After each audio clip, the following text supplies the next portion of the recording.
పానకము వడపప్పు పెడతామా, టెంకాయ కొట్టి ఇంట్లో పూజ అయ్యి పానకం వడప అందరికి పంచి దర్శనానికి వచ్చినాం. ఇలానే వస్తాం. అంటే ఇంటి దగ్గర వెంకటేశ్వర స్వామి గుడి ఉంది, అక్కడికి వెళ్ళే వాళ్ళం. బాబు చాలా బాగా అయింది, ఫ్రీగా అయింది దర్శనం. 10 నిమిషాలు అంటే అక్కడ 1 అవర్ పట్టింది, ఒక ½ అవర్. ఇలా తొందరగానే అయిపోయింది. ఎక్కడి నుంచి వచ్చారు? మేము వివేకానంద నగర్ నుంచి వచ్చాం. అవునా, ఎప్పుడు ఎవ్రీ ఇయర్ వస్తూ ఉంటారా? వస్తున్నా, 2 ఇయర్స్ నుంచి వస్తాం. అవునా, ఎలా అయింది దర్శనం? బాగా అయింది. ఎలా జరుపుకుంటారు శ్రీరామనవమి ఎవ్రీ ఇయర్? మామూలుగా బాగానే జరుపుకుంటాం. నేను మా ఫ్రెండ్ వచ్చి. నెక్స్ట్ ఏంటి ప్రోగ్రామ్? వేరే మా దగ్గర గుడికి వెళ్తామని. ఎక్కడి నుంచి వచ్చారు? మేము కొత్తగూడకి. దర్శనం ఎలా అయింది? బాగా అయింది. ఎప్పుడు ఎలా సెలబ్రేట్ చేసుకుంటారు? ఎప్పుడు ఇట్లా చేసుకుంటాం. ఎప్పుడు వస్తూ ఉంటారా? ఎప్పటికీ వస్తాం. దర్శనం చాలా బాగుంది. క్రౌడ్ పెద్దగా ఉన్నట్టుంది కానీ okay, we can wait. But మేము ఇక్కడ లోకలే ఆఫీస్పేట నుంచి వచ్చాము.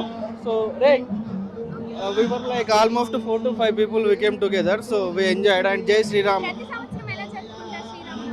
ప్రతి సంవత్సరం డిపెండ్ అండి, ఎక్కడ గుడి ఉంటే అక్కడికి వెళ్ళడం మాత్రం ఖాయం. బట్ ఈసారి ఇక్కడ జరగడం వల్ల ఇక్కడ 2nd or 3rd టైం నాకు రావడం. సో చాలా బాగుందండి. క్యూ లైన్ ఏర్పాట్లు బాగున్నాయి. సో ఓకే, బాగుంది. థ్యాంక్ యూ అండి. క్యూ లైన్లో అయిపోతుంది, ఒక అర్ధగంటలో అయిపోతుంది. ప్రతి ఇయర్లు బాగానే జరుగుతుంది. పొద్దున్న లేచి అన్నీ బాగానే శాస్త్రోషంగా బాగానే చేసుకుంటాం. ప్రతి సంవత్సరం ఒక పండగలకి చేస్తాం. ఓకే,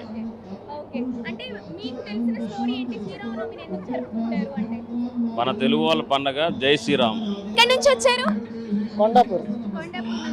ప్రతి సంవత్సరం శ్రీరామనవమిని ఎలా జరుపుకుంటారు? ఇంట్లో పూజ చేసుకుంటాం, పానకం అవి నైవేద్యం పెట్టేసి గుడికి వచ్చి ఆ దర్శనం చేసుకొని వెళ్ళిపోతాం. ఇప్పుడు ఫ్యామిలీ అంతా వచ్చారు కదా బాబుతో సహా, క్యూ లైన్ లో ఏమైనా ఇబ్బంది పడ్డారా? ఎలా ఉన్నాయి ఏర్పాట్లు? బాగానే ఉంది, అంతా బాగానే ఉంది. మేము ఇక్కడే ఉంటామండి, లోకల్. మేము ఇక్కడ దగ్గర ఒక 5 ఇయర్స్ నుంచి ఉంటున్నాము. ఈ గుడి చాలా అద్భుతమైన గుడి అండి. గుడిలో ఎంతో మంది అంటే ఎప్పటి నుంచో భక్తులు చాలా మంది వస్తూ ఉంటారు. ప్రతి సంవత్సరం ఎంత అద్భుతంగా చేస్తారంటే ఇక్కడ చాలా అద్భుతంగా చేస్తారు. ఒక పండగలా జరుగుతుందండి. ప్రతి సంవత్సరం చాలా అద్భుతంగా జరుగుతుంది. సో దర్శనానికంటే అండి ఇక్కడ 2 విధాలుగా ఉంది. ఒకటి ఏంటంటే టికెట్ తీసుకొని మనం తొందరగా వెళ్ళిపోవచ్చు, స్పెషల్ దర్శనం టికెట్ దగ్గర మీకు 150 రూపాయలు ఉంటుంది. 150 నుంచి మీకు 2000 దగ్గరగా ఉంటుంది. సో స్పెషల్ దర్శనం కాకుండా నార్మల్గా లైన్లో నుంచోవాలంటే దగ్గర మీరు గంట టైం పడుతుంది, గంటన్నర ఖచ్చితంగా అయితే పడుతుంది. ఎందుకంటే భక్తులు అంతమంది వస్తుంటారు, చాలా మంది వస్తుంటారు కాబట్టి టైం పడుతుంది. మాకు దర్శనం చాలా బాగా జరిగిందండి. ఎంత అలంకరణ ఎట్లా ఉందంటే అండి, మేము ఎంత లైన్లో నుంచున్నామో చెమటలతోటి ఎండలో చాలా ఇబ్బంది పడుకుంటూ వచ్చాము. కానీ ఎప్పుడైతే దేవుణ్ణి చూసామో ఆ టెన్షన్ మర్చిపోయాము, ఆ టైం ఎంతసేపు నించున్నామో అవన్నీ మర్చిపోయామండి. దేవుణ్ణి అట్లా చూస్తూ ఉండిపోయినాం. అంత అద్భుతంగా ఉన్నారు స్వామివారు, అంత అద్భుతంగా ఉన్నారండి. మనసు చాలా సంతోషంగా ఉంది. దర్శనం బాగా అయిందండి, చాలా అద్భుతంగా ఉంది. విగ్రహం ఎస్ కరెక్ట్. ప్రతి సంవత్సరం వస్తాం, కళ్యాణం అటెండ్ అవుతాము.